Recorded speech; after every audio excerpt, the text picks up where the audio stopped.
ফুল নিয়ে যান, ফুল, টাটকা ফুলের মালা নিয়ে যান। রজনী, গাঁদা আরো অনেক ফুল আছে। ফুল নিয়ে যান, ফুল, ফুল নিয়ে যান, ফুল।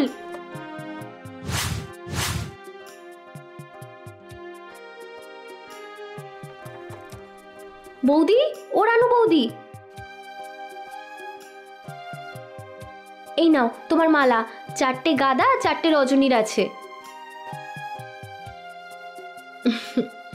সত্যি পদ্ম, তুই প্রত্যেক দিন কি সুন্দর সঠিক সময় এসে মালাগুলো দিয়ে যাস। খুব উপকার হয় বুঝলি। পেট চালাতে গেলে ভালোভাবে তো কাজ করতেই হবে গো বৌদি। তা তো ঠিক। তা বলছি পদ্ম, তোর দিদি কেমন আছে? তোর খোঁজ খবর নেয়? বৌদি নেয় তো। দিদি ছাড়া আমার কেই বা আছে বলো? কেউ নেই গো আমার বৌদি। বিয়ের পর দিদি আমায় ভুলেই গেছে। ছোটবেলা থেকে 2 বোন আমরা কত কাছের ছিলাম। বিয়ে করে দিদি সব ভুলে গেছে। আসি গো বৌদি। রে পদ্ম, আয়। হে ভগবান, মেয়েটার দিকে একটু দেখো। মা বাপ মরা মেয়ে নিজে কাজ করে পড়াশোনা করে চলেছে।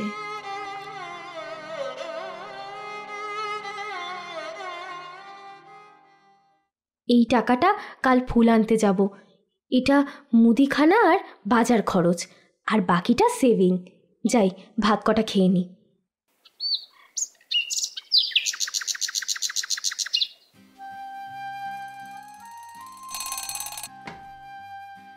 বল বোন, কেমন আছিস দিদি? অনেক দিন তো ফোন করিসনি। এই কদিন আমি তোকে অনেকবার ফোন করেছি, তুই ফোন তুলিসনি কেন? আমি কি আর সবসময় তোর প্যান প্যান শোনার জন্য বসে থাকবো নাকি?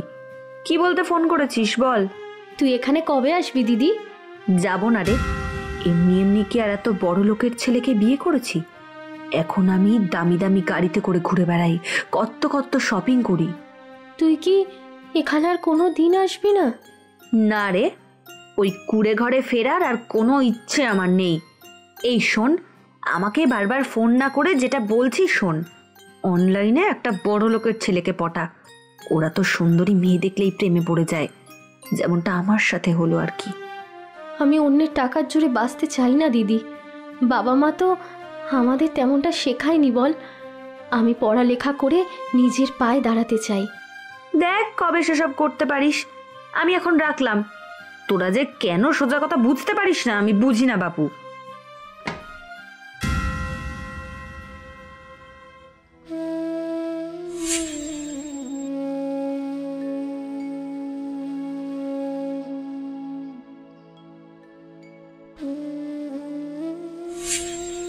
এ কি, কারেন্ট নেই, আমি পড়বো কি করে?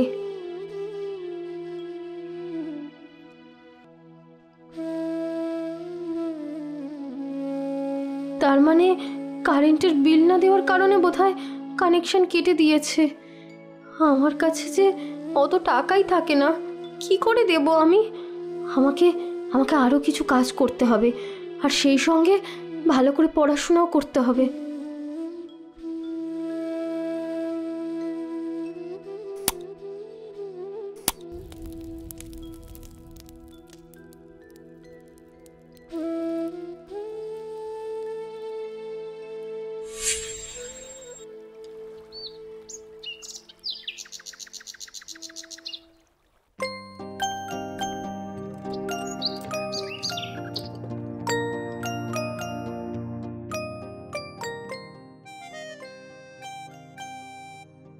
এই তো আজ অনেকগুলো পুতুল বানানো হয়ে গেছে।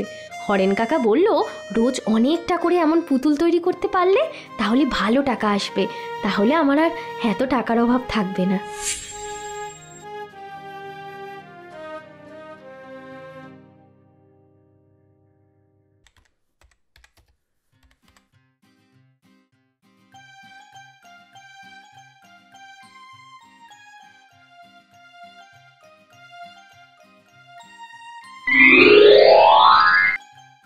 আমি আমি চাকরি পেয়ে গেছি, খুব বড় কোম্পানিতে আমি চাকরি পেয়ে গেছি। দেখো বাবা, মা, আমি পেরেছি, আমি পেরেছি। অনেক কষ্ট করার পর তোমাদের দেওয়া কথা আমি রাখতে পেরেছি।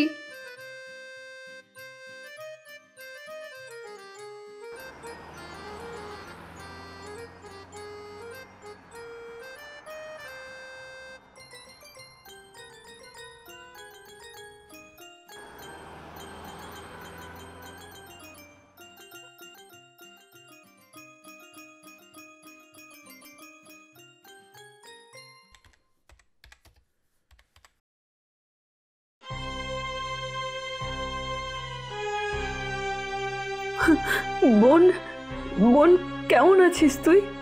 দিদি, তুই এসেছিস দিদি? হে কি, তুই এইভাবে কাঁদছিস কেন? কি হয়েছে তোর? আমার আমার সর্বনাশ হয়ে গেছে রে। আমি ভুল করেছি বোন, আমি খুব বড় ভুল করেছি। একটা অচেনা অজানা বড় লোকের ছেলের সঙ্গে অনলাইনে সম্পর্ক করে আমি খুব ভুল করেছি। ও ও ভালো নয় রে। ও আবার অন্য একজন মেয়েকে বিয়ে করে বাড়িতে নিয়ে এসেছে। কি, তুই কি বলছিস এসব? হ্যাঁ রে বোন, আমাকে তাড়িয়ে দিয়েছে জানিস। অন্যের ভরসায় জীবনযাপন করা সবসময় সুখের হয় না রে। এটাই তো আমি বলেছিলাম তোকে, পড়াশোনা করে চাকরি করতে কিংবা ব্যবসা, নিজের খরচ নিজে চালা। আর সঠিক মানুষ পাওয়া না পর্যন্ত এমন বিয়ের সিদ্ধান্ত নিতে নেই। এখন আমি কি করব রে বোন? তোর পছন্দের কাজ করবি, যেটা তুই করতে ভালোবাসিস আর যেটা করতে তুই ভালো পারিস সেটাই করবি। বাবা মা আর ভগবানের ইচ্ছায় এখন তো আমার কাছে অনেকটাই টাকা আছে, তাই তোর আর কোনো কষ্ট হবে না। আমাকে ক্ষমা করে দিস বোন, আমি তোকে অনেক খারাপ কথা বলেছি।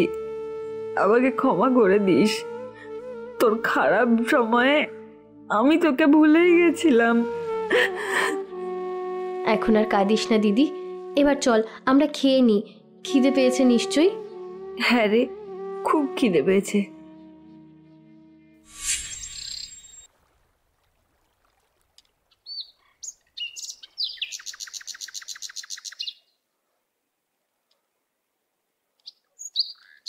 এভাবে কোথায় যাচ্ছ কাকা? সব ঠিক আছে তো? আজ তো শালুক দিদির বিয়ে। হ্যাঁ রে পদ্ম, আজই তো আমার শালুক মায়ের বিয়ে। কিন্তু ওই বিয়েতে যারা ওই কোণে সাজায় না, সেই যেন কি বেশ বলে, বিউটিশিয়ান বলে কাকা। হুম, ওরাই ওরাই। হঠাৎ করে এখন ফোন করে বলে আসতে পারবো না। বিয়ের দিন এ কি হলো বল দেখিনি। এখন তাদেরই খোঁজ করতে যাচ্ছি। তুমি শুধুই চিন্তা করছো কাকা, আমার দিদি আছে তো হরেন কাকা। আমার দিদি দারুণ সাজাতে পারে। দেখোনি আগে পাড়ার কত মেয়েকে সাজিয়েছে বিয়ের দিন। ও তাই তো, মনে পড়েছে। দেখ, ও থাকতে আমি এদিক ওদিকে খুঁজে চলেছি। কিরে দিদি, তুই সাজাবি তো? কিন্তু আমি এখন এগোতে হবে দিদি, পুরনো যা খারাপ সব কিছু পিছনে ফেলে এগোতে হবে।